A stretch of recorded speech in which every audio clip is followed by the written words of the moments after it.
Hey, how's it going? So I keep promising to upload a video. I make these videos about AIM and investing, basically just to chat with my friends about it, trying to get them on to making investments, right? So AIM is a technique or a trading system developed by, I think his name is Robert Lichello. He's passed away now, but he wrote a book. I think it's called like How to Make $1 Million in the Stock Market or something like that. I'll put a link. I bought the book at a resale store, man, back in 2008 or 7 in Florida, and I picked it up for 25 cents. And I was blown away by this book. I read it and I was like, man, this system seems pretty easy to implement. So I coded up an Excel sheet around 2013. I kept reading the book, and the problem is I never implemented the system, even though you can do back testing with it.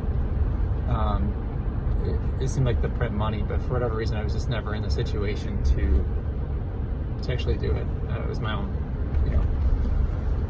flaw, I guess, because it seems to work really well. So I think this year, beginning of the year, I set up to do the system using a retirement account, rollover account in Fidelity. And what I found is if I did limit orders, like limit buys and limit sells, which are really easy to do, I could implement the system to be kind of automatic, so I didn't need to check it every day. And I did this for this entire year, so that's why I was saying limit orders makes sense with Robert Lichello's method. I'm not sure if he probably had access to it. He'd have to call up his broker back in the day probably to do it. But now we have computerized systems that do it for you. So basically what I do is I use the Excel sheet, following Robert Lichello's method, and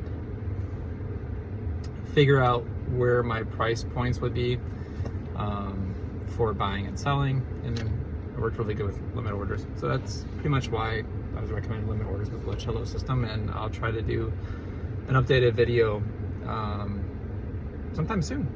All right.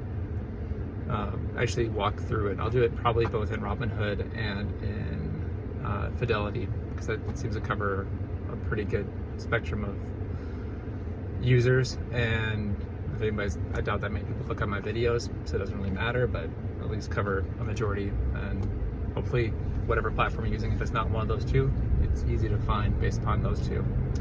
All right. Cheers. Happy New Year.